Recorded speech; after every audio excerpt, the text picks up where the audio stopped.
Hey, what's up, YouTubers, DIYers, internet mechanics, and the like? We got our shop truck here again, 2008 GMC Canyon. It's the 4x4. We're gonna do some axle fluid sauce replacements on it today. I'm gonna put this Redline in it because that's my jam. Put Redline in everything.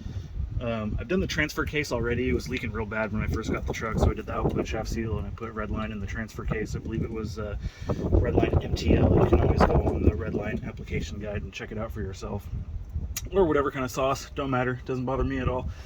We're gonna do the differential fluid today in this. This is the G80, the locking differential, and I'll show you how to identify what differential you've got, what gears and whatnot. There's some codes to look up in the glove box here, so let's have a look. All right, so here in the glove box, inside the lid there, you can see some of the build information, right? This is what's known as the RPO codes. I'm trying to get a good angle at it here. And there's a couple numbers you want to look out for here. You know, first of all, you can see Z71. That's the off-road package, right? The full whoopty off-road package. Then as far as your axles, there's a couple codes you want to look out for. The ones with the locking axles, and this is across GM products, but you'll see G80. I don't know if you can see it. Right about there above my finger, you can see G80. And that designates the mechanical locking axles. Right next to that G80, you can see GT4. That is the axle ratio, the gear ratio on this truck. GT4 is going to be 373 gear ratio. If you have GU6, that's a 342 ratio. GT5 is going to be a 410. So this one is 373 ratio, G80 mechanical locking axles. So with mechanical lockers, this is not a limited slip, right? So the limited slip additive or a special limited slip sauce is not required at all. Now you can put fluid in there that has limited slip additive. It's not going to hurt it whatsoever, but it's not necessary. So see, a lot of guys will put in like Mobil 1, for instance, makes a good gear oil. See how it says gear lubricant LS, that's for limited slip, supposedly has the additive already in it. You can also buy a little tube of additive. I have one in my garage somewhere. If you want to add limited slip additive to a pre-existing gear lube. But you know, I see a lot online of people not really sure what to put in it, right? There's a lot of confusion with these mechanical lockers. Do you add limited slip? Do you not? You know, is it important, this or that? At the end of the day, it's not important at all. You can fill this with whatever sauce you want. It'll survive. It'll be just fine. So like I said, I'm a big fan of Redline. I put Redline in everything, right? So I got it in the transfer case already. We're going to do the differentials. At some point I'm going to do the transmission, but transmission's pretty fresh in this. It's only got about 10,000 miles on it, so I'll wait a little while before doing a service and putting some Redline fluid in the transmission. But so to drain the fluid out of this differential, there's no drain plug, which, you know, kind of sucks, but whatever. You pull the cover off to get the fluid out. There is a fill plug over here on the side. You know, you take that off to fill the fluid after it's all drained out. Generally speaking, you want to pull that fill plug first before you do anything, because if you drain the fluid out of this and then you can't get the fill plug off, well, then you're kind of up the creek, aren't you? Then you got an empty differential that you can't fill up. So first things first, we're going to pull that fill plug, make sure we can get that out nice and cleanly, so we can ensure that, you know, before we pull that cover off and drain the fluid, we can make sure to fill it up. So I believe those are 1/2-inch bolts, and that looks like just a regular 3/8 plug right there. So we'll just grab a 3/8 ratchet with a little extension on it and see if we can crack that loose, you know, before we get going on pulling that cover off. All right, so we cracked it loose. It's pretty tight on there. I suggest get your drain pan in position before you go ahead and remove this plug, in case it is a little bit overfilled. Some's gonna spill out. You don't wanna make a mess. So let's get this out of here. All right, not overfilled. See, our fill plug's out. Doesn't look too nasty. Definitely smells like gear oil. So let's start pulling these bolts off the cover, drain this fluid out of here. All right, now, as you can see, once you start getting the bolts out of here, the fluid's gonna come out. out, and yes, it's very windy today, and this stuff is blowing everywhere. Fantastic. You do have to take off this bracket up here. This bolt is kind of in the way of the other bolt for the rear cover, so just back that one, or back this one out so you can get to that one. Whomever did this last, and I assume it's been done at least once before, truck's got 200,000 miles on it, decided to put red Loctite on the bolts here. So F that person. Totally unnecessary. Alright, once all the fluid's drained out and you get all those bolts out of there, you can see the cover comes off. Look at all the metal shavings on the magnet there. It's just like straight goo. This metallic goo. This is why you change your differential fluid right here. Get all this goo out of here. Some fresh fluid in there. You can see this gasket.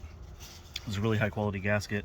It's rubber with it's got like a metal frame wrapped in rubber, you know. I'm gonna reuse this just to prove that you can. Now, if I was doing this job for a client, I would get a new one just because, you know, I want to CYA, right? But for all intents and purposes, this is a reusable gasket, and that's what I'm going to do here. So I'm going to clean it up real good, clean up the inside of this cover, blast it out with some parts cleaner, wipe the, you know, the surface, the mating surface for the gasket in there, maybe wipe a little bit inside the housing, get a little bit more goo out of there. Gears look good as far as I can tell. I don't see anything that jumps out at me. Nothing scary looking here. So we're gonna get everything cleaned up, button back up. All right, so I got that cover back on there. I had to use both my hands, so I couldn't film. But trick I use to get the cover back on with the gasket, you know, is put a bolt through the cover to kind of hold the gasket in place.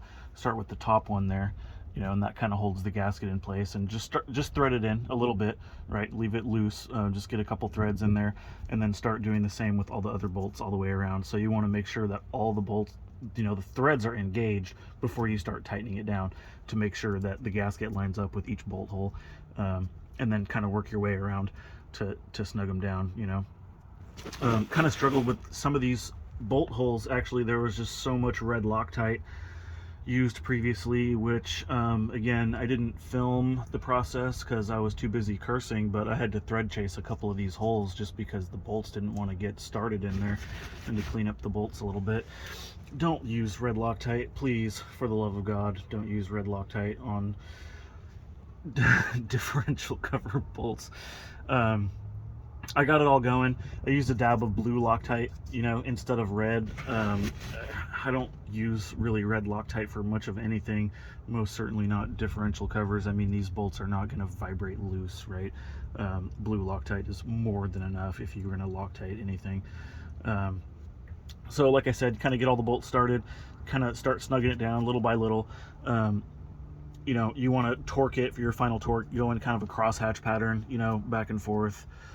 You know, the torque spec for these, I believe, is about 20 foot-pounds.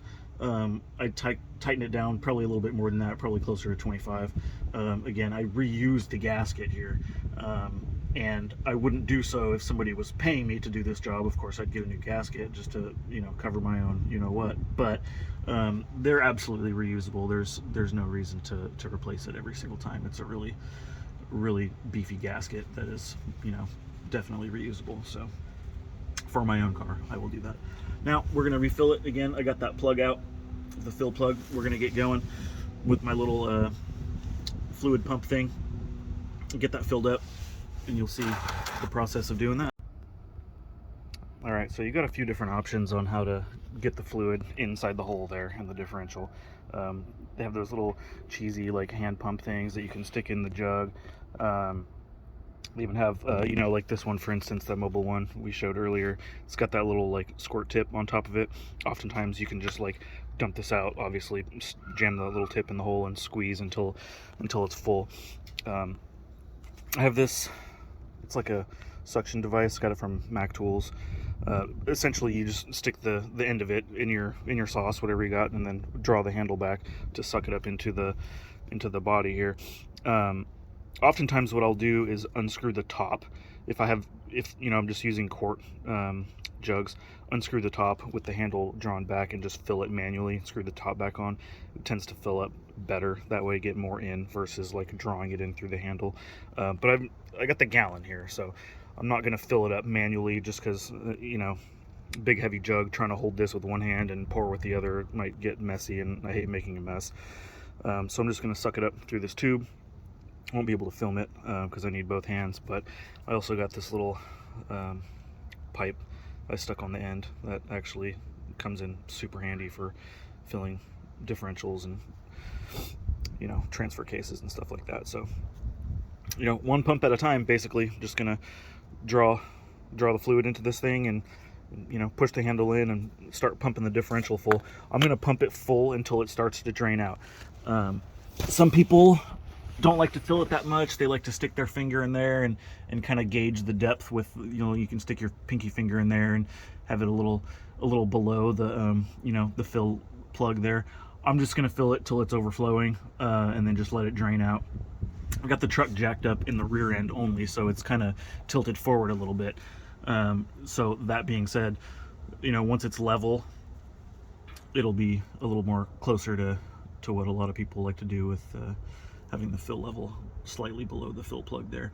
And to be quite honest, you're not going to hurt it by filling it till it starts to run out. Then for sure it's full. All right, there we have it. Got a few pumps in there. Looks like I used a couple quarts, about half of my gallon I had there. You can see it starting to run out, so we're gonna go ahead and cap it with our plug here.